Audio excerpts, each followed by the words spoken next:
Do you feel like you're barely keeping your head above water? That no matter how hard you try, meaningful progress remains out of reach? Heather gets that. She battled an eating disorder for years before seeking help. Now in recovery, Heather is here to tell you that positive change is possible even when it doesn't feel that way. Join her as she shares openly about her struggles and small triumphs. Fair warning though, Heather doesn't hold back. Her candid story may trigger some. But for those wanting honesty, hope, and healing, this is 1% Better with Heather. The information and stories shared on 1% Better are based on host Heather's personal experiences with eating disorders and mental health challenges. Heather is not a licensed doctor, therapist, dietitian, or other health professional. Her advice and opinions should not be taken as professional medical advice.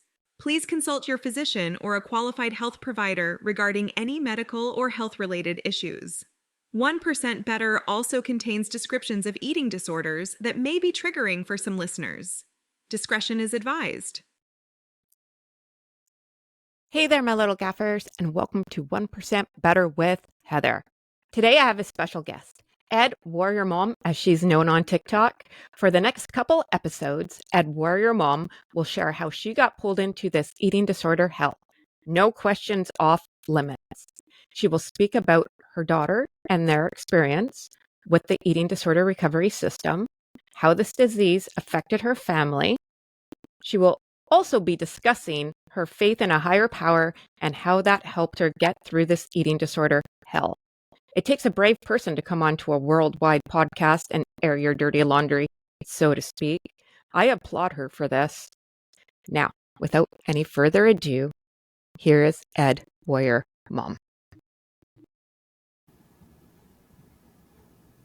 Hello, my little gaffers, and welcome to 1% Better with Heather. Today we have a special guest.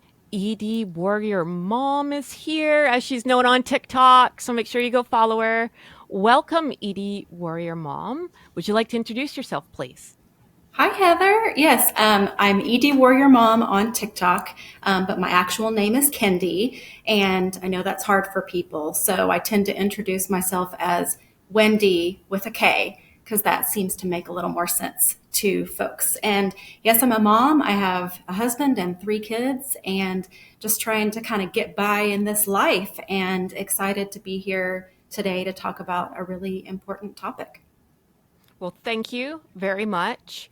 I want to thank you again because I said this in the intro, but I really want to get it across. It takes a strong person to come on a worldwide podcast and air your dirty laundry, so to speak. I cannot thank you enough.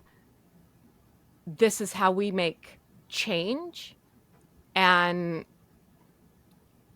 I really applaud you. Well, thank you. I appreciate the opportunity to tell our story. I strongly believe that what we go through in life is not without purpose. And, by sharing our story and our pain and our victories, I think it can only help other people.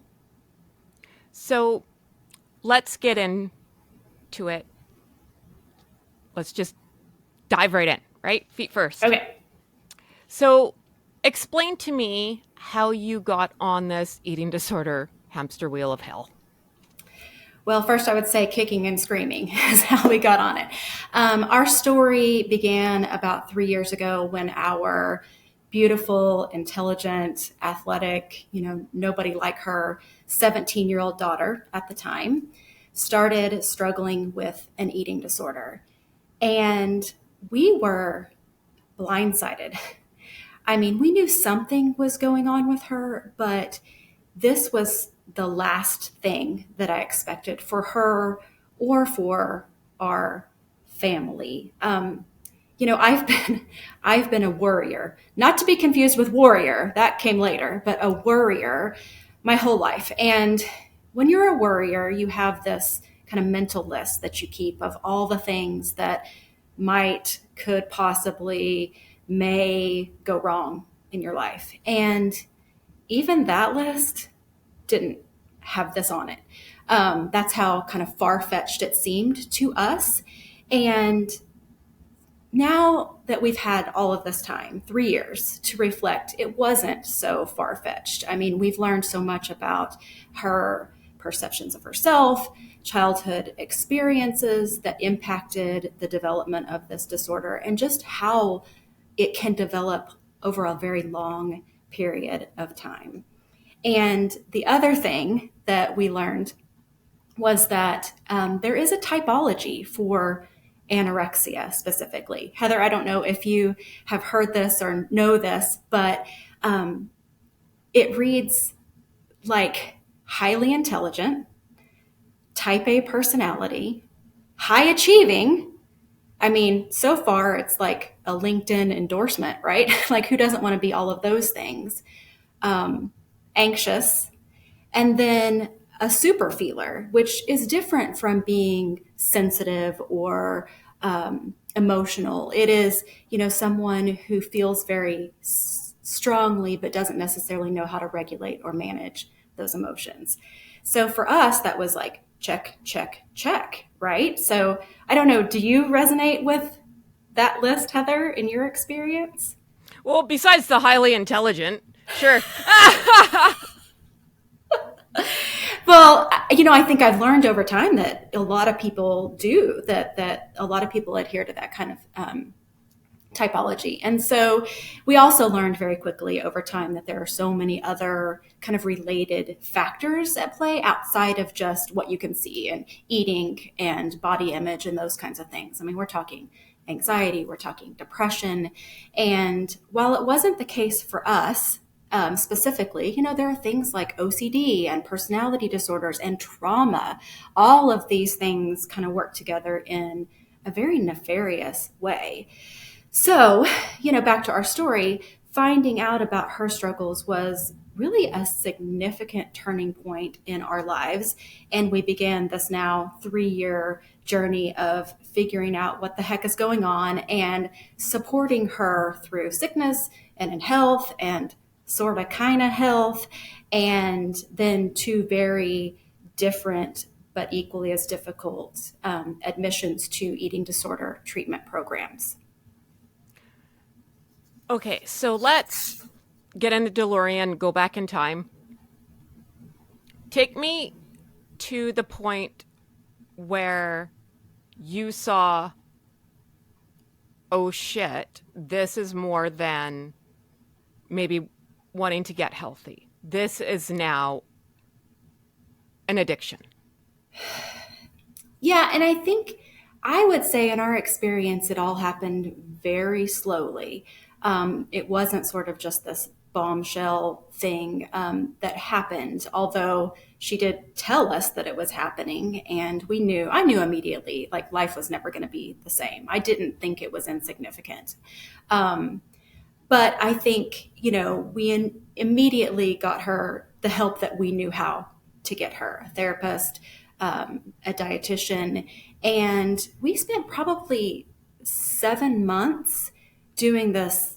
It's going to be okay. No, it's not going to be okay. It's going to be okay. No, it's not going to be okay. As she sort of slowly declined, both physically, but also in the way she was isolating her, her behavior in terms of interacting with the family, anger, and just general, I don't know that I knew it was depression at the time, but general depression. And I think we probably would have continued on that same path had we not had professionals in our life who said, hey, I think she's tanking, and it doesn't feel like it's going to get better. It feels like it's just going to get worse. And so now is the time to intervene and get her a higher level of care.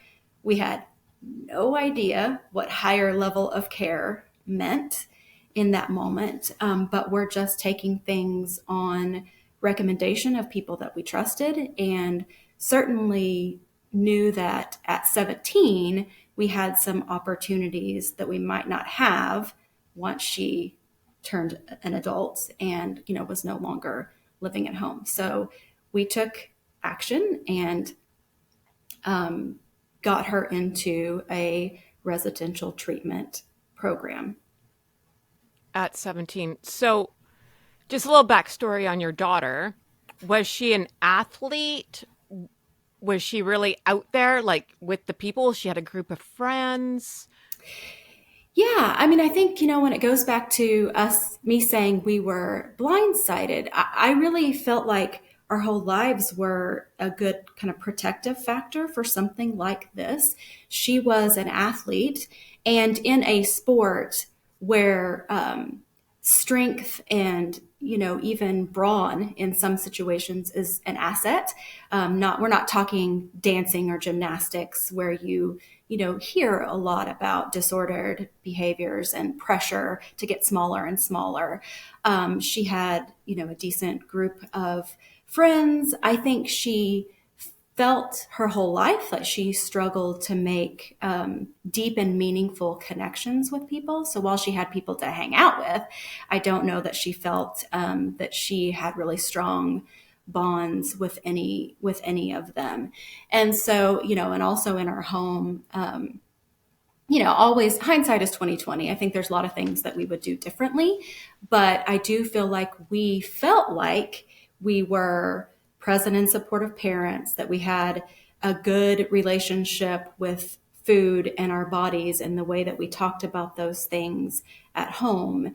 And so she was, in my mind, somewhat insulated from the kinds of pressures and influences that I hear some young people talk about that find themselves in, struggling with an eating disorder. So, do you mind me asking what sport did she play? She still does, actually. So she played soccer and has played since she was a little kid. And, an interesting part of our story is that she was already signed to play college soccer at the point that we were making the decision to get her into a treatment program. So it was a little bit of a challenge along the way to think about taking her out of school, taking her out of her sport, knowing that we had this thing coming up that was really big in her life and big in ours. And so it actually was another, I think, reason why we decided to take action at that point. I think in our minds, we're going to take care of this. We're going to get her some help. We have this window of time, and then, life is going to move on down the road, which wasn't exactly how it happened, by the way, but that's what we thought at the time. So so now I understand. With her playing soccer, yeah, you kind of got to be a wall at the end of the day. Like, you need muscle, you need to be fit, you need to be able to take a hit. I give it up to soccer players. I give it up to you being a soccer mom. I'm not standing out in the rain watching soccer. But It's miserable. No, man. No, thank you. But yeah, like, is that, if you're comfortable answering, is that rampant, like, in this sport with an eating disorder? I don't know. I don't think so. I mean, I know one professional soccer player who has talked about eating disorder in her past. And beyond that, I don't hear about it at all. Wow. Yeah, like, I guess because I come from the figure skating community, so you always have to be the size of your pinky, right? And that was never me, right? Right. I'm an Amazon. I'm 5'10". I grew out of being a champion going to the Olympics when I was 5 because I was already too tall. Right. So I would say, even with her sport and everything else going on, and you hear this a lot, I think it was really challenging to get her in a place where she knew that she needed to get better because she got a ton of positive reinforcement. And as she lost weight, more people complimented her. And, I have a hard time with that because knowing what I know, I feel like we don't comment on people's bodies, period. But 5 years ago, I wouldn't have thought twice about complimenting somebody on how they looked. And so I don't necessarily blame people for doing that because they had no idea what's happening behind the scenes, right? We live in a society that glorifies skinny, and we're conditioned to be that way. So it was really difficult to kind of reconcile those two things. I remember at one soccer game during warm-ups, one of the other parents came over to the sideline and she said to me, what is she doing? She looks incredible. And now, nothing against her. She's one of my closest soccer mom friends. She had all good intentions, as I've said before, but she had no idea. And I burst into tears immediately. So she had an idea right after right after we talked that day. But just that over and over and over again until you get to a place where people are like, oh, yeah, this isn't great. And at that point, you're really struggling, and something else has to happen to fix it. So did her coach teammates come in and talk to her? Like, do you know, like, has she shared that with you? Like, did they come in and do like what I like to call mini interventions? Like, hey, maybe you need to like bulk up, or you're kind of taking this to the extreme here? Yes. So I have a long time relationship with her club soccer coach, and we had numerous discussions between the two of us over time just about how things were progressing. I was very careful not to talk, like I never used the term eating disorder in the early days, but he knew something was happening. And so we talked about it. And I was just very open and honest with the people who had influence over her in her life, in addition to me. And I think that was one blessing over time, is that I was able to get some support for her in many different ways. And that even transitioned into her college soccer experience, which I know we're not there in the story just yet, but we were able to really work together to navigate a really difficult situation. So while people don't always know how to deal with things, I have been very blessed to have people who've come straight to me or come straight to my daughter and tried to deal with things head on. So your daughter's getting accepted to a college for soccer. There's a eating disorder going on. She needs help. What's that conversation like? Like, is she getting scholarships? Is like, are you worried like this is all going to tank? Is she freaking out like, there goes my career? She was not freaking out much at all, which at this point, it was more us. And I don't know what it was, but I was very mindful of, we're going to deal with the here and now. Like, whatever happens down the road, we will figure it out. Right now, want to get you into this program, want to get you healthy, and then we'll see what comes next. And she really did go through a time during the treatment experience where she wasn't sure whether she was going to even be able to get back to soccer. I think she realized, how entrenched her thought patterns were, and her motivations and connections to exercise were with soccer specifically. So she had to really do a lot of soul searching around what comes next when and if I do get healthy. So that was a really, that was a really challenging thing for all of us to think that through and sort of ride the wave of it may not happen the way we thought life was going to happen. So she's 17. I'm going to assume there's a family discussion. Is she going to an inpatient?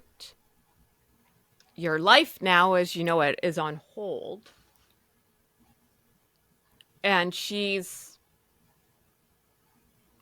on board. Let's go. There's no kicking, screaming, changing your mind every 5 seconds. Because I know the switch, I always call it the switch. I'm sick, I'm healthy. I'm sick, I'm healthy. I'm sick, I'm healthy. Right? Was there a lot of that? There was. I mean, there were numerous discussions, particularly with her dietitian, to sort of pave the way and to normalize the thought process of maybe this is what we need to do. And she would always be open to the concept. But then we'd be in other discussions and she would be talking about, getting a job. And I would be like, well, you probably can't get a job if we're going to go to treatment. And she would say, yeah, I'm not doing that. so there was sort of this back and forth. And I think when push came to shove and we had done an assessment, they had a bed for her, she went. I mean, she went willingly. She had the mindset that, I don't want to do this, but I need to do it. And, maybe it will help me get my life back and be able to do the things that I want to do. So there was no dragging her into the process. But I would say, again, we really didn't know what it was going to be like. I honestly thought we would go to this treatment center for, a couple weeks and she'd come home. I had no idea what we were about to get ourselves into. And I think that was God's protection for me specifically that I didn't know. Because if I knew all the details, the timeline, I probably wouldn't have done it. And then we would be in a different situation than we are today. Okay. So I really appreciate your openness and talking about this. We're going to stop here. Tune in to episode 2 to find out what happens at inpatient. And it only takes 1% better every day. That's all for this episode of 1% Better. To continue the conversation, head over to our website at www.1percentbetter.ca, where you can access more stories and resources. We'd also love it if you subscribed and left us a review on your favorite podcast platform. And remember, friends, progress takes patience, perspective, and sometimes a little help from people who get it. So be kind to yourself and others as we work to get 1% better every day. We'll see you back here next week.